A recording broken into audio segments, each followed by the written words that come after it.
What star is this? January 6th is celebrated in most Western churches as the Feast of the Epiphany, commemorating the arrival of the Magi in Bethlehem. Matthew's Gospel tells us that they were led on their journey by a star.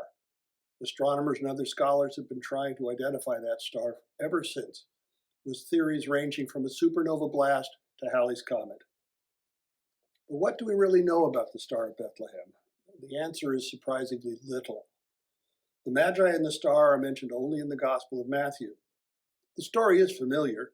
Jesus was born in Bethlehem during the reign of Herod, who was ostensibly the ruler of Galilee, but seems more of a puppet king under the Romans.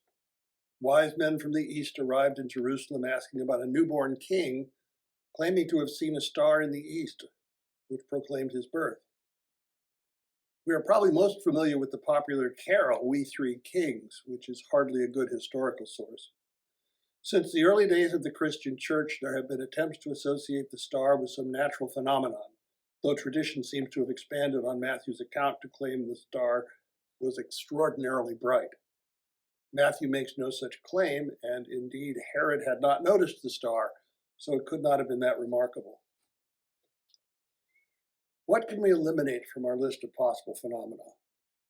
The star almost certainly was not a meteor shower, nor an eclipse. Meteor showers occur regular times, several times a year, and would not have been surprising or taken as a harbinger of anything. Eclipses were unpredictable surprises to most people, but astrologers in ancient Babylon had already deduced how to predict them. Further, both eclipses and meteor showers are of short duration, and apparently whatever the phenomenon was, it persisted long enough to be followed. Comets, on the other hand, which is a suggestion, Halley's Comet made an appearance in the decade before the ostensible birth. Comets were not predictable events in the ancient world, but they were taken as harbingers of doom. It's not likely that an omen of evil would come to be associated with the Christmas story. An eclipse has been mentioned as a possibility and remains part of the story, as we will say in a few moments, but it would have been predictable to anybody with knowledge of astrology. A nova or a supernova could have persisted over several months, but not over 2 years. And we note Herod's order to kill all male babies in Bethlehem up to 2 years of age based on his inquiry of the Magi as to when the star first appeared. Who were the Magi? The word is the plural of magus, and it has the same root as our word magic. It applies to a class of wandering court advisors and counselors, likely skilled at interpretation of dreams and astrology. Their advice was highly valued, and they were known to travel great distances to attend the birth or crowning of a king. Matthew's inclusion of them in his birth narrative is clearly intended to give credence to Jesus' nativity, and Herod would have clearly taken their words seriously. One version of what really happened, I'll put really in quotes, it can be found in an interesting little book by Ernest Martin called The Star That Astonished the World. Martin takes a somewhat traditional approach, associating the star with a series of planetary conjunctions in 7 and 6 BCE. We're familiar with conjunctions from the recent hoopla around the Jupiter-Saturn conjunction. Anyway, this series of conjunctions with Jupiter is important because in Hebrew, the word for Jupiter is tzedek, which means righteousness. Jupiter underwent a series of close alignments with Venus, Saturn, and Regulus, which is the royal star in Leo, which some take to be the Lion of Judah. There was another bright conjunction in 3 BC between Jupiter and Venus, and it may have been melded in memory with the death of Herod, which supposedly occurred in 4 BC.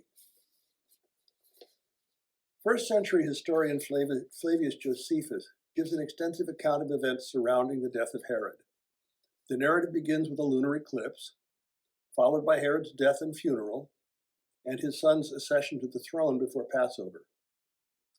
There was a lunar eclipse in 4 BC on March 13th, and it could have been the first event. Passover followed 29 days later, but we have to re-examine the scenario. First of all, the eclipse was only 40%, hardly spectacular. A messenger from Rome arrived some 5 days before Herod's death, according to Josephus, but after the eclipse, which was important because it coincided with some political executions ordered by Herod. Second, and perhaps more importantly, Josephus gives an extensive account of the funeral celebration, which makes this seem even less likely. A funeral procession carried the embalmed body of Herod some 25 miles to the burial site. Walking in bare feet as required in mourning and covering only 1 mile a day. We are told that word of Herod's death had reached Rome, and a Roman legate was dispatched to protect the royal treasury before the crowning of his successor. The legate was apparently present at the installation of Herod's son Archelaus, who also had time to issue several decrees before Passover. Martin estimates that nearly 10 weeks would have been required for all events surrounding this death and funeral to be accomplished, not 29 days. So when did this all actually happen? Can't be sure, but there was a total lunar eclipse on January 10th in 1 BC, and that's 12 and a half weeks before Passover. An event called the War of Varus, which is known to have followed Herod's death, can be dated to 1 BC. So if we move Herod's death to 1 BC, we look for a star in 3 or 2 BC. Here's where we start piling up coincidences. 2 BC marked the 25th year of Augustus' rule and the supposed 750th anniversary of the founding of Rome. To honor the emperor, the people were to rise as one and name Augustus Pater Patriae, father of the country. In order to make this happen, a census was ordered. And Jupiter was in conjunction with Regulus in September. That conjunction was repeated twice in February and May of 2 BC. In June of 2 BC, Jupiter and Venus made a conjunction so close that their disks would appear to merge into a single, spectacularly bright star.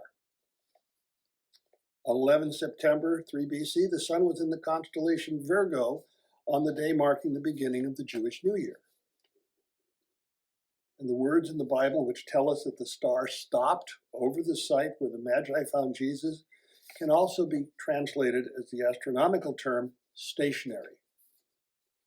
Jupiter was stationary on the 25th of December. It would have been due south as seen from Jerusalem, directly over Bethlehem. The date is likely a coincidence. The Christmas holiday was timed to counterbalance the pagan festival of Saturnalia, not to commemorate the birthday. In an alternative story, in 1999, an astronomer, Martin Kidger, the book is called The Star of Bethlehem, he presents a different argument, again suggesting 4 BC is the time of the star.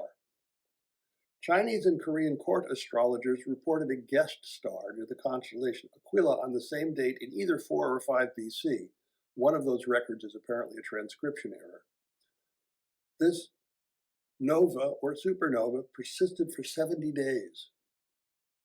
As seen from Babylon or Persia, this guest star would have been seen after midnight in the east. If these astrologers had been primed by the conjunctions of 7 and 6 BC to look for a sign, this would have been something of which to take note, perhaps sufficiently noteworthy to pack up and go searching for a new king of the Jews, presaged by the planets and confirmed by a new star. An overland journey from Persia would be possible in 70 days if they were already primed to leave. Such a journey from Babylon would take less time, allowing for preparations after the first sighting. By the time the Magi arrived at Jerusalem, the star would appear to the south just because of the normal shift in constellations with the seasons. Bethlehem lies south of Jerusalem, so they might think of the star going before them and stopping over the house where the child was. Which scenario is correct? I doubt we'll ever really know. In a real sense, it doesn't matter. The real story of Christmas and Epiphany is about contact between humankind and the transcendent. For people of faith, it is about the arrival and history of one known as the Son of God. The detail pales before the meaning of that event because it's not about the three kings. Thank you.